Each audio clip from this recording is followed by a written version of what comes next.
नमस्कार साथियों। आपका अपना चैनल नॉलेज बीसीएम में आपका एक बार फिर स्वागत है। साथियों, आज की वीडियो में हम बात करने जा रहे हैं कि किस प्रकार से आप सीजी स्कूल पोर्टल में लॉगिन करने के बाद आप अपने शिक्षक संबंधी प्रोफाइल को आसानी से अपडेट कर पाएंगे। जानकारी को अपडेट करने के बाद उसको सबमिट करने के बाद किस प्रकार से आपका जो जानकारी है वह डीडीओ द्वारा सत्यापित की जाएगी। तो चलिए वीडियो शुरू करते हैं। उसके लिए क्या करना होगा, सबसे पहले आपको कोई सा भी ब्राउजर ओपन कर लेनी है और ओपन करने के बाद आपको सर्च बार में जाकर के इस प्रकार से आपको cgschool.in टाइप कर सर्च करनी है। जैसे ही आप सर्च करेंगे आपके सामने ये वाला इंटरफेस दिखाई पड़ जाएगा। यहाँ पर देखिए आपको दिखाई पड़ेगा विद्यार्थी पंजीयन, शिक्षक पंजीयन, लॉगिन और पासवर्ड भूल गया।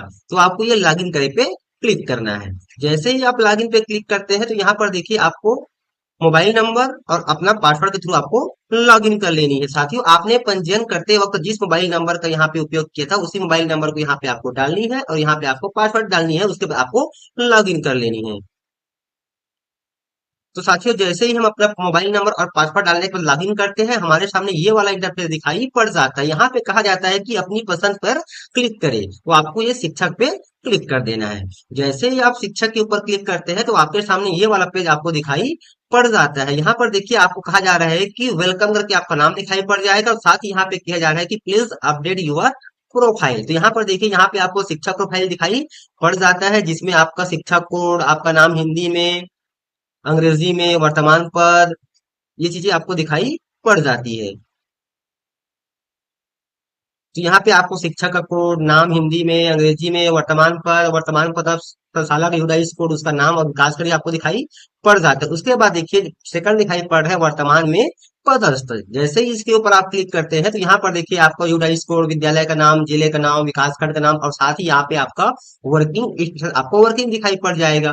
फिर यहाँ पर देखिए व्यक्तिगत विवरण में हम लोग आते हैं तो नीचे इस ऑर्डर के जैसे आते हैं तो यहाँ पर देखिए आपको दिखाई पड़ता है शिक्षक का कोड, नाम हिंदी में, नाम अंग्रेजी में, आपका ईमेल आईडी, आपके पिता या फिर पति का नाम, माता का नाम, लिंग, जन्म तिथि, जातीय वर्ग, शिक्षक संवर्ग का प्रकार आपको दिखाई पड़ जाएगा, आपका नियुक्ति का पद, फिर नियुक्ति का प्रकार। फिर यहाँ पर देखिए आपको प्रथम नियुक्ति की तिथि, वर्तमान स्कूल में पदस्थापना की तिथि, अंतिम पदोन्नति की तिथि, वर्तमान पद, उच्चतम शैक्षिक योग्यता, उच्चतम व्यावसायिक योग्यता, इस प्रकार से चीजें यहाँ पे आपको दिखाई पड़ जाती है। साथ ही यहाँ पे पति पत्नी का विवरण भी आपको दिखाई पड़ जाता है। अब साथियों, यहाँ पर जो भी जानकारी आपको दी गई है इसमें आपको संशोधन करनी है या फिर अपडेट करनी है या फिर कुछ त्रुटि सुधार करना है, उसके लिए आपको क्या करना है। तो यहाँ पर देखिए टॉप को आपको में आपको तीन लाइन दिखाई पड़ रही है, हमारा मेन्यू बार है। तो आपको इसी तीन लाइन के ऊपर क्लिक करना है।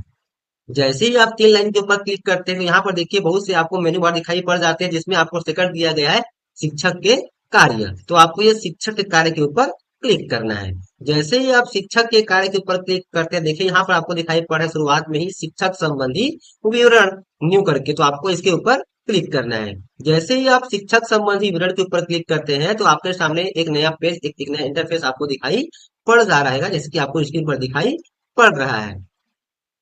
तो इस तरह से आपके सामने पेज दिखाई पड़ जाएगा। यहाँ पर देखिए आपको आपका फोटो दिखाई पड़ जाएगा। यदि आपको इस फोटो को चेंज करना है या फिर संशोधित करना है तो यहाँ पर देखिए आपको पासपोर्ट साइज फोटो डाले या बदले आपको दिखाई पड़ रहा है। इस पे क्लिक करके आप अपने यहाँ से फोटो चेंज कर सकते हैं। फिर यहाँ पे देखिए आपको आपका शिक्षक कोड दिखाई पड़ जाएगा। यहाँ पे आपको स्कूल और प्रतिनियुक्ति आपको दो ऑप्शन दिखाई पड़ रहे हैं। यदि आप स्कूल में पोस्टेड है तो आपको स्कूल पे चेंज करना है, यदि आप प्रतिनियुक्ति पर नहीं चलेंगे तो आपको ये प्रतिनियुक्ति पे क्लिक करनी है। उसके बाद यहाँ पे आपको विद्यालय का आपको ढाई स्कोर दिखाई पड़ जाएगा और साथ ही यहाँ पे आपका विद्यालय का नाम आपको दिखाई पड़ जाता है। अब यहाँ पर वर्तमान में आप जिस विद्यालय में पदस्थ है उस विद्यालय की जानकारी यहाँ पर शो नहीं हो रही है। उस स्थिति में आपको क्या करनी है, तो यहाँ पे आपको यू डाइस कोड पे क्लिक करनी है और यहाँ से आपको अपना यू डाइस कोड चेंज कर लेनी है। तो यहाँ पे आपका विद्यालय भी चेंज हो जाएगा। और यदि यहाँ पे आपकी जानकारी सही शो हो रही है तो यहाँ पे आपको कुछ करना नहीं है।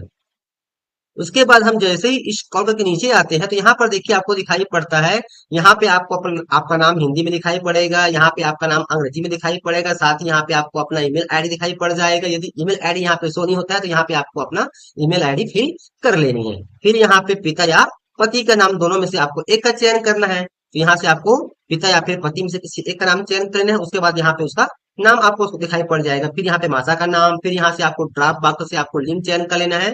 फिर यहाँ पे आपकी जन्म तिथि दी गई है, यदि इसमें कुछ त्रुटि तो यहाँ से आप इसको कैलेंडर पे क्लिक करके आप सही जन्म तिथि का चुनाव कर सकते हैं।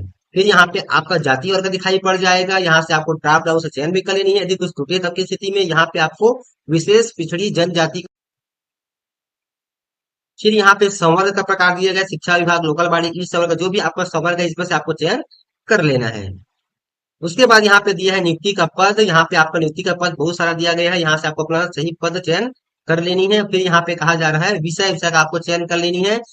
इस प्रकार से यदि आप यहाँ पे लेक्चरर का चयन करेंगे तो यहाँ पे आपका ये विषय इनेबल हो जाएगा। फिर यहाँ पे नियुक्ति का प्रकार दिया गया है, यहाँ पे आपका देखिए नियुक्ति के प्रकार डायरेक्ट रिक्रूटमेंट, प्रमोशन, सृजन या फिर कॉन्ट्रैक्ट जो भी आपके लागू होता है उस पे आपको चयन कर लेनी है। उसके बाद देखिए यहाँ पे आपका संविलियन की तिथि दी गई है, तो किस दिनांक को आपका संविलियन हुआ है उस दिनांक को यहाँ पे आपको फिल करना है। और यहाँ पे कहा जा रहा है प्रथम नियुक्ति की तिथि, यानी कि जिस तिथि को आपको नियुक्ति हुई है उस तिथि का यहाँ पे आपको उल्लेख करना है। फिर यहाँ पे सेवानिवृत्ति की तिथि यहाँ पे ऑटोमेटिक आ जाएगा। फिर यहाँ पे कहा जा रहा है कि वर्तमान स्कूल में पदस्थापना की तिथि, यानी कि आप वर्तमान में जिस स्कूल में कार्यरत है उस स्कूल में आप किस तिथि को आए हैं उसकी यहाँ पे उल्लेख करना है।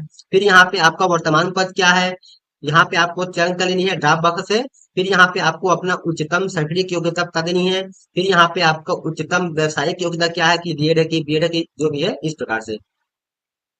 उसके बाद यहाँ पे सम्मानित पुरस्कार यदि हो, तो यदि किसी प्रकार का आपको सम्मान प्राप्त हुआ है तो यहाँ पे आप उसको उल्लेख कर सकते हैं। फिर यहाँ पे कहा जा रहा है कि विकलांगता का प्रकार यदि कोई हो, तो यदि आप दिव्यांग है तो इसमें से आपको इसका चयन कर लेना है, और नहीं है तो फिर स्थिति में आपको ये लागू नहीं पे क्लिक कर देना है। फिर हम जैसे ही इस कॉल के नीचे आते हैं तो यहाँ पे कहा जाए कि CWSN शिक्षण के लिए क्या आप प्रशिक्षित है, यदि है तो आपको यस पे क्लिक करना है, अथवा आपको नहीं पे क्लिक करना है। फिर यहाँ पे कहा जाए कि CWSN शिक्षण की शैक्षणिक योग्यता, यहाँ से आपको ड्रॉप डाउन से चयन कर लेना है कि आप डीएड है कि बीएड है कि डीएड विथ स्पेशल एबिलिटी है कि बीएड विथ स्पेशल एबिलिटी है, जो भी है। उसके बाद यहाँ पे आपका मूल पद का चयन करना है। फिर यहाँ पे कहा जा रहा है गृह जिला, यानी कि आपका गृह जिला कौन सा है, सर्विस बुक के अनुसार से यहाँ पे आपको फिल करनी है। यहाँ पे आपका स्थायी पता, यहाँ पे आपका वर्तमान पता फिल कर देना है।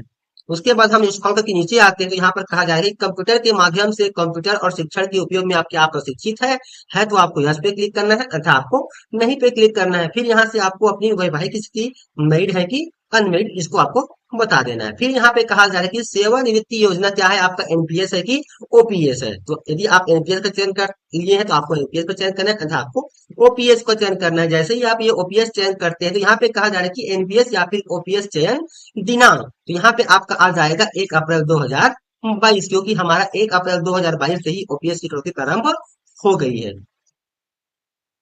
उसके बाद यहाँ पे कहा जा रहा है कि पदोन्नतियां प्राप्त है तो यहाँ पे यस पे क्लिक करना है, अर्थात आपको नहीं पे क्लिक करना है। यदि आपको पदोन्नति प्राप्त हुई है तो जैसे ही आप यस पे क्लिक करेंगे तो नीचे वाला और यहाँ पे डिब्बा आपके सामने ओपन हो जाएगा, जहां से आपको उसकी जानकारी फिलअप करनी होगी। तो जैसे ही हम पदोन्नतियां प्राप्त या यस करते हैं तो यहाँ पर देखिए नीचे पे हमारे सामने ऑप्शन आता है कि पदोन्नति का आपको विवरण देना है कि किस पद पे आपकी पदोन्नति हुई है, यहाँ से आपको पद का चयन करना है। उसके बाद किस दिनांक को आपका पदोन्नति हुआ है, यहाँ पे आपको उसका दिनांक का उल्लेख कर देना है। फिर यहाँ पे कहा जा रहा है कि क्रमोन्नत या फिर समय मान या फिर वेतन प्राप्त हुआ है, यस की स्थिति में आपको यस पे क्लिक करना है, अर्थात आपको इस तरह से नो पे क्लिक करना है। यदि आपको 2 या 3 बार पदोन्नति प्राप्त हुई है तो यहाँ पे आप एड करते करते जाएंगे इस तरह से। जैसे कि यहाँ पर देखिए पहला आप प्रथम पदोन्नति का यहाँ पे आपने चयन कर लिया, उसके बाद ऐड किया, उसके बाद फिर द्वितीय पदोन्नति का प्राप्त हुआ तो आपको फिर ऐड करना है। इस प्रकार से आपको जितने बार आपको पदोन्नति प्राप्त हुई है उस सब यहाँ पे आपको ऐड करना है। फिर हमारा अगला ऑप्शन है कि पति या पत्नी शासकीय सेवा में है तो, यदि आपका पति या पत्नी में से कोई शासकीय सेवा में है तो आपको यस का चयन करना है, अच्छा आपको नहीं का चयन करना है। इस तरह से जैसे ही आप यस पे क्लिक करते हैं तो पुनः आपके सामने नया बॉक्स ओपन हो जाएगा इस तरह से। यदि यस करते हैं तो यहाँ पर देखिए शासकीय सेवा का आपको प्रकार बताना है कि स्टेट गवर्नमेंट है कि सेंट्रल गवर्नमेंट है, इस प्रकार से। फिर यहाँ पे पोस्टिंग की जगह आपको बतानी कि विद इन स्टेट या फिर आउटसाइड स्टेट।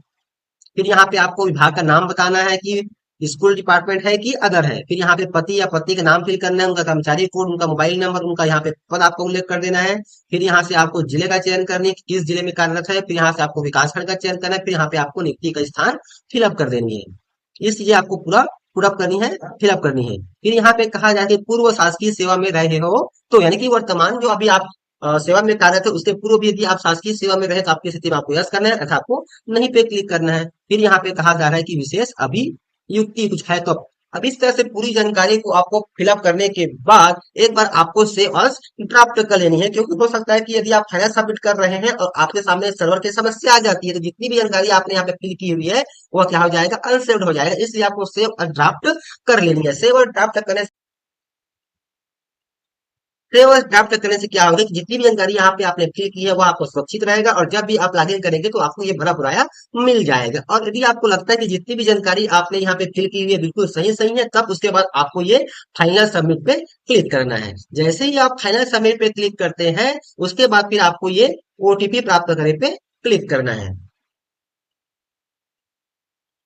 तो जैसे ही हम सेव एज ड्राफ्ट करते हैं तो यहाँ पे आता है कि रिकॉर्ड सफलतापूर्वक सुरक्षित किया गया, फिर आपको ओके पे क्लिक कर लेना है। उसके बाद क्या करनी है, आपको ये फाइनल सबमिट पे क्लिक करना है। जैसे ही आप फाइनल सबमिट पे क्लिक करते हैं तो आपके सामने एक नया पेज, एक नया इंटरफेस आपको दिखाई पड़ जाता है, जैसा आपको स्क्रीन पर दिखाई पड़ रहा है। तो इस प्रकार से आपको पूछता है कि क्या आप फाइनल सबमिट करना चाहते हैं, तो फिर आपको ये ओके पे क्लिक कर देना है। जैसे ही आप ओके पे क्लिक करते हैं तो यहाँ पर देखिए कहा जा रहा है कि ओटीपी प्राप्त करें, तो आपको ये ओटीपी प्राप्त करे पे क्लिक करना है। जैसे ही आप ओटीपी प्राप्त करे पे क्लिक करते हैं तो आपके पंजीकृत मोबाइल नंबर पर एक ओटीपी चला जाएगा, उस ओटीपी को यहाँ पे आपको भरना है।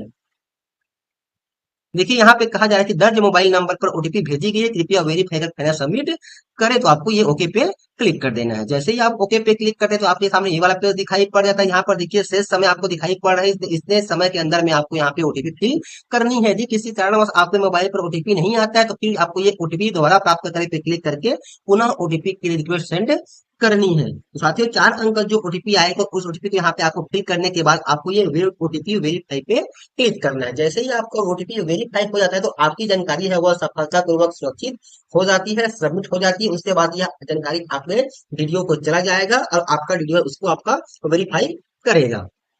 तो उम्मीद करता हूँ साथियों वीडियो में बताई गई जानकारी आपके लिए बहुत ही लाभदायक लगी होगी। वीडियो में बताए गए प्रोसेस के अनुसार से आप आसानी से अपनी जो सीजी स्कूल पोर्टल में है शिक्षक संबंधी जानकारी को आसानी से अपडेट कर पाएंगे। कुछ भी जानकारी आपको कुछ चेंज करनी तो आसानी से चेंज कर पाएंगे, करेक्शन कर सकते हैं। तो फिर मिलते हैं साथियों इसी प्रकार की नई जानकारी नई वीडियो के साथ। तब तक के लिए साथियों जय जोहार, जय छत्तीसगढ़, जय हिंद।